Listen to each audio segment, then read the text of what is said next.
ഇപ്പം ജിമ്മിൽ പോകാൻ ഒരാൾക്ക് തോന്നുക എന്ന് പറഞ്ഞാൽ അത് തോന്നണം അല്ലേ, ആ ഒരു പോയിന്റ്. അതെനിക്ക് സംഭവിച്ചത് ഈ സിനിമ കണ്ടപ്പോഴാണ്. സിനിമ കണ്ടതുകൊണ്ടല്ല, സിനിമ കാരണമായി. ജയസൂര്യ എന്ന് പറഞ്ഞ ജയേട്ടൻ്റെ ഒരു പകർന്നാട്ടമില്ലേ, അഭിനയം ആയിക്കോട്ടെ, അഭിനയമാണെന്ന് നമുക്കറിയാം. ഞാൻ സിനിമയിൽ അതിൽ നിന്നും അറിയാ ചില റിയാക്ഷൻസും സാഹചര്യങ്ങളിലുള്ള നിസ്സഹായാവസ്ഥകളൊക്കെ നമുക്ക് ചിലപ്പോൾ ടച്ച് ചെയ്യും. അത് ഓരോരുത്തർക്കും ഓരോ രീതിയിലായിരിക്കും. അത് എവിടെയോ എന്നിൽ ടച്ച് ചെയ്തു. അപ്പം ഞാൻ തീരുമാനിച്ചു പിന്നെ അതിലോട്ടൊരു എനിക്കൊരു അഡിക്ഷൻ ഒന്നും ഇല്ലായിരുന്നു. ഞാൻ ഈ ശക്തി ഇഷ്ടപ്പെട്ട് ചെയ്തുകൊണ്ടിരുന്നത്. അപ്പം എളുപ്പം, എനിക്ക് എൻ്റെ ബുദ്ധിമുട്ടൊന്നും ഫീൽ ചെയ്തില്ല. വൺ ഡേ ഡിസൈഡഡ് എന്ന് വെച്ചാൽ ലൈഫ് ടൈം നിർത്തിയെന്ന് ഇപ്പം എനിക്ക് താല്പര്യമില്ല. നാളെനിക്ക് താല്പര്യം വരാം, അതെനിക്കറിയില്ല. ഇപ്പം എനിക്ക് പൂർണ്ണമായിട്ടും എന്നോട് താല്പര്യം. പക്ഷെ അജുവിൻ്റെ പ്രൊഫൈലിനെ അതെങ്ങനെയാണ് ബാധിക്കുക എന്ന് ചിന്തിക്കാറുണ്ടോ? ഇപ്പോൾ വെള്ളവടി നിർത്തിയെന്ന് പറയുമ്പോൾ നമുക്ക് വേറൊരു തരത്തിലുള്ള അംഗീകാരം കിട്ടുന്നുണ്ട്. പക്ഷേ ഒരു കൂട്ടായ്മയിലായിരുന്നു ഈ സിനിമകളൊക്കെ, ആദ്യത്തെ സിനിമകളൊക്കെ. ഇപ്പോൾ മലർവാടി ആയാലും കുഞ്ഞിരാമായണമായാലും അത്തരത്തിലുള്ള എല്ലാ സിനിമകളിലും ഒരു കൂട്ടായ്മയിലായിരുന്നു സംഭവിച്ചത്. ഇപ്പോൾ ഒറ്റയ്ക്കൊക്കെ അജു ലീഡ് ചെയ്യുന്ന രീതിയിലേക്കൊക്കെ പോകുന്നുണ്ട്.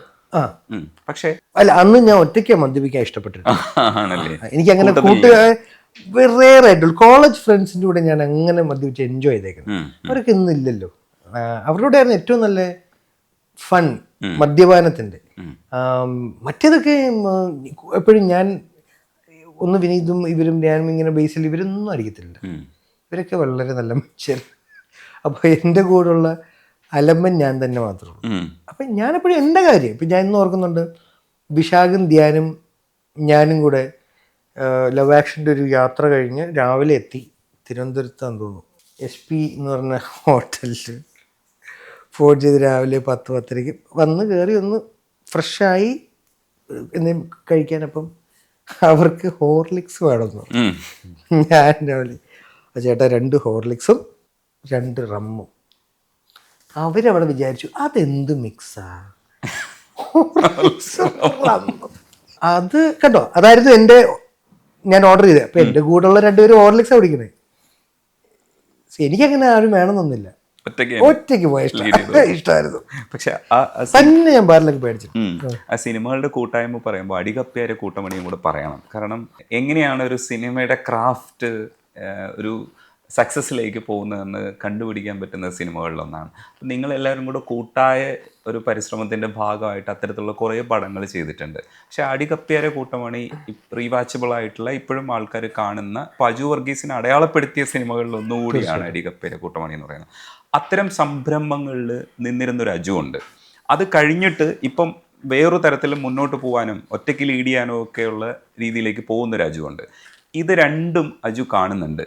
ഇതിൽ സന്തോഷം കൂടുതൽ ഏതിനാണെന്ന് ചോദിച്ചാൽ എങ്ങനെയായിരിക്കും അജു പറയാം? പ്രത്യേകിച്ച് അടികപ്പിയാരെ കൂട്ടമണി പോലെയുള്ള സിനിമകൾ. ഞാൻ നേരത്തെ പറഞ്ഞ പോലെ ഒട്ടും ശ്രദ്ധിക്കാത്ത സിനിമകൾ ചൂസ് ചെയ്തിരുന്ന സമയം ആര് വിളിച്ചാലും ഞാൻ അഭിനയിക്കാൻ പോകും. എനിക്ക് interaction in front of camera ആയിരുന്നു ഇൻഹിബിഷൻസ് പോകുക എന്നുള്ളത്. പിന്നെയാണ് ക്രിറ്റിസിസംസ് വന്നു തുടങ്ങിയത്. അപ്പോഴാണ് ഇത് ടൈപ്പ് കാസ്റ്റിംഗ് കൂടുന്നത്. അപ്പോൾ ആദ്യം ഞാൻ പറഞ്ഞ ഇൻ്റർവ്യൂ ഇന്നും ഞാൻ ഓർക്കുന്നുണ്ട്. പണ്ട് എന്നോട് ചോദിച്ചു ടൈപ്പ് കാസ്റ്റിംഗ് ബുദ്ധിമുട്ടാവുന്നുണ്ട്. ഞാൻ പറഞ്ഞാൽ എനിക്കൊരു ബുദ്ധിമുട്ടില്ല. പിന്നെ ബുദ്ധിമുട്ടല്ല, ടൈപ്പ് കാസ്റ്റിംഗ് കൂടിപ്പോയാൽ ചീത്തയാണ് ഒരാളുടെ കരിയറിന് നമുക്ക് മനസ്സിലായി. വിവേകവും വിവരമുള്ള സോഷ്യൽ മീഡിയയിലെ ചില കുറിപ്പുകൾ നമുക്ക് തന്നു, നല്ല കുറിപ്പുകളും ഉണ്ടല്ലോ. അപ്പം അതിൽ നിന്നാണല്ലോ നമുക്ക് കോവിഡ് വന്നു. ഭാഗ്യത്തിന് ഒരു തരത്തിൽ മലയാള സിനിമയ്ക്ക് ഞാൻ കോവിഡ് ഭാഗ്യമായിട്ട് ഞാൻ കാണുന്നു, എനിക്ക് പേഴ്സണലി. അപ്പം അവിടെ നിന്നാണ് ഈ ഒരു ഹെലൻ സംഭവിക്കുന്നത്. അവിടുന്ന് ഞാൻ പിന്നെ ഈ പറയുന്ന പോലെ ഒരു തീരുമാനം എടുത്തു. എൻ്റേത് ടൈപ്പ് കാസ്റ്റഡ് ആയ വേഷങ്ങൾ ചെയ്യാം, പക്ഷെ എണ്ണം കുറയ്ക്കണം. കൂടുതലും അതാണെങ്കിൽ അതൊരു 3 എണ്ണം വിളിച്ചാൽ 1 ചെയ്യാം, അല്ലേ? പുതിയതെന്തുണ്ടോ നമ്മൾ ചെയ്യാത്തത്, അത് ഒരു സീനാണെങ്കിലും ചേട്ടൻ നേരത്തെ പറഞ്ഞ ആടിൻ്റെ പോലത്തെ ആണെങ്കിലും അത് ചെയ്യും. ലെങ്ത് ഉണ്ടാവില്ല, പക്ഷെ കുഴപ്പമില്ല. അതായിരിക്കണോ എനിക്ക് അടുത്തത് പഠിക്കണം എന്നാഗ്രഹമുള്ള ഒരു മേഖലയായി മാറി. ബിക്കോസ് എൻ്റെ പ്രൈമറി ആഗ്രഹം, ലക്ഷ്യം എന്നൊന്നും പറയുന്നില്ല, ആഗ്രഹം. ഇപ്പം എന്ത് എനിക്കൊരു സന്തോഷം കിട്ടും, ഒരു ഡയറക്ടർ ഒരു ആക്ഷൻ വിളിച്ചു കഴിഞ്ഞ് എന്ത് ഭാവം പറഞ്ഞാലും അത് നാച്ചുറലായിട്ട് ചെയ്യാൻ പറ്റുന്ന ഒരു ക്യാരക്ടർ ആക്ടറാവണം. ഇതാണ് എൻ്റെ ഡ്രീം. അല്ലാതെ ബിസിനസ് പൊട്ടൻഷ്യലുള്ളൊരു സ്റ്റാർ ആകുക എന്നുള്ളതല്ല. ബിക്കോസ് എനിക്ക് ഒരിക്കലും ഞാൻ മനസ്സുകൊണ്ട് ലീഡ് സ്റ്റാർ മെറ്റീരിയൽ അല്ല, മനസ്സുകൊണ്ടും എനിക്കൊന്ന് രൂപം കൊണ്ടും നാച്ചുറലി. ആ കാഴ്ചപ്പാടുകൾ ഇപ്പോൾ മാറി തുടങ്ങി, അതുകൊണ്ട് ഞാൻ സമ്മതിക്കുന്നു. പക്ഷെ മനസ്സുകൊണ്ട് ഞാനതല്ല, ഞാൻ കുറച്ചുകൂടി ഇപ്പുറത്താണ് ഇൻക്ലൈൻ. പക്ഷെ നാച്ചുറലി നമുക്ക് ലൈഫാണ്, എന്താ പറയുക, മോണറ്റൈസ് ചെയ്യപ്പെടുക എന്നുള്ളത് വളരെ ഇമ്പോർട്ടൻ്റ് ആണ്. ഈ എക്സ്പെരിമെൻ്റ് നടക്കണമെങ്കിൽ ഫണ്ട്സ് ഫ്ലോ വേണമല്ലോ. അപ്പോൾ ആ ബാലൻസ് നടക്കുന്നതേ ഉള്ളൂ. അജുവിൻ്റെ കൃഷ്ണ സോങ് വീണ്ടും വിവാദമായി. മഞ്ഞമുണ്ടും മടക്കി കുത്തി പടക്കി വരുന്ന കൃഷ്ണനോട് അങ്ങനെ പറയാൻ പാടുണ്ടോ എന്ന് ചോദിച്ചിട്ട് ടി.പി. ശാസ്തമംഗലം പ്രതികരിച്ചിരുന്നു. പലതരത്തിലുള്ള പ്രേക്ഷകരെ ആകർഷിക്കുന്ന ഒരു എഴുത്താണ് അതിൻ്റെ. വിനായക് നന്നായിട്ട് എഴുതിയിട്ടുണ്ടെന്നാണ് നമ്മളൊക്കെ മനസ്സിലാക്കുന്നത്. അജുവിന് അത് ഇഷ്ടപ്പെട്ടതുകൊണ്ടാണ് ഇഷ്ടപ്പെട്ടതുകൊണ്ടാണ് അജു പാടാൻ തീരുമാനിച്ചത്, അല്ല അഭിനയിക്കാൻ തീരുമാനിച്ചത്. അതുകൊണ്ടാണ് പാട്ടും കൂടെ പാടിയത്. അഭിനയിച്ച് കഴിഞ്ഞപ്പോഴാണ് ഞാൻ ചോദിച്ചത് പാടിക്കാവോ. അത് റിക്വസ്റ്റ് ആയിരുന്നു വിപിനോടും അങ്കിതനോടും. അങ്കിത നന്നായിട്ട് അത് ചെയ്തിട്ടുണ്ടായിരുന്നു, ബ്യൂട്ടിഫുൾ. അത് അയാൾ എന്തൊക്കെ ഒളിപ്പിച്ചു വെച്ചു എന്നുള്ളത് എനിക്കറിയാം. പോരായ്മകൾ എങ്ങനെ അയാൾ കവർ ചെയ്യുന്നുള്ളത് എനിക്കറിയാമല്ലോ. അതുകൊണ്ടാണ് പിന്നീട് ഞാൻ എങ്ങും പാടിയിട്ടില്ല ഞാൻ തീരുമാനിച്ചു. അത് അവിടെ കഴിഞ്ഞു. അതെൻ്റെ ഒരു കൊതിയായിരുന്നു, ഒരു ആഗ്രഹമായിരുന്നു. ഗോപി സുന്ദരേട്ടനാണ് first. I always I am thankful to Gopi ചേട്ടൻ. ലവകുശയ്ക്ക് നീരജും കൂടെ ഡബ് ചെയ്യാൻ കറക്ഷൻ എന്ന് പറഞ്ഞ് കൊണ്ടുപോയത്. അത് കഴിഞ്ഞിട്ട്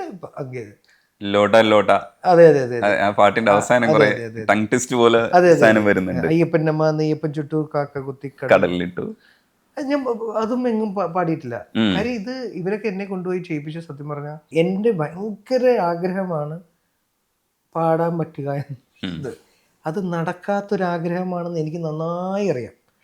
എന്നാൽ അങ്ങനെയുള്ള ആഗ്രഹങ്ങളാണല്ലോ നമ്മൾ എന്നാ പിന്നൊന്ന് നടത്തണം. ഷാനിക്ക എടുത്ത് ചോദിക്കാത്തത്ര കാലമില്ല.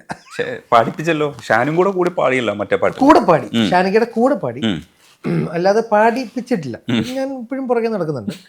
അപ്പോൾ ആ ഒരു കൊതി ഗോപിച്ചേട്ടൻ നടത്തി തന്നു. So I M always grateful.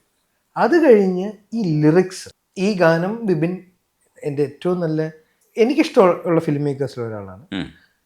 അയാളുടെ എനിക്ക് കോൺഫിഡൻസ് ഉള്ള ഡയറക്ടേഴ്സിലൊരാളാണ്. ഇപ്പം എന്നെ ധൈര്യമായിട്ട്, ഇപ്പം ആദ്യത്തെ ഷോർട്ട് ഫിലിമും ചെയ്യുമ്പോഴും ആണെങ്കിലും ഞാൻ ഉണ്ണിമൂലത്തിന് ഞാൻ എന്നെ പ്രസൻറ്റ് ചെയ്ത്, കാര്യം പുള്ളിയുടെ ടാലൻറ്റിലാണല്ലോ ഞാൻ എന്നെ രക്ഷപ്പെടാൻ എനിക്ക് ഹെൽപ്ഫുൾ ആവുന്ന വിചാരിച്ചു തന്നെ. ജയഹേലും എന്നെ വളരെ നന്നായി ഡബ്ബിങ്ങിൽ എൻ്റെ കുറേ പെർസെപ്ഷൻസ് അൺലേൺ ചെയ്യാൻ സഹായിച്ചാണ്. കാര്യം ഡബ്ബിങ് ചെയ്യാൻ തുടങ്ങിയ കാലത്ത് ത്രോ ആയിരുന്നു നമ്മൾ പഠിച്ചത്. ഒച്ചയിൽ തിയേറ്ററിൽ കേൾക്കണം, ഇമോഷൻ പോകാതെ. കോവിഡൊക്കെ കഴിഞ്ഞ് വന്നപ്പോഴത്തേക്കും ഇമോഷൻ മതി, റൂമിൻ്റെ സാഹചര്യം മതി, റിയലിസ്റ്റിക് ആവണം.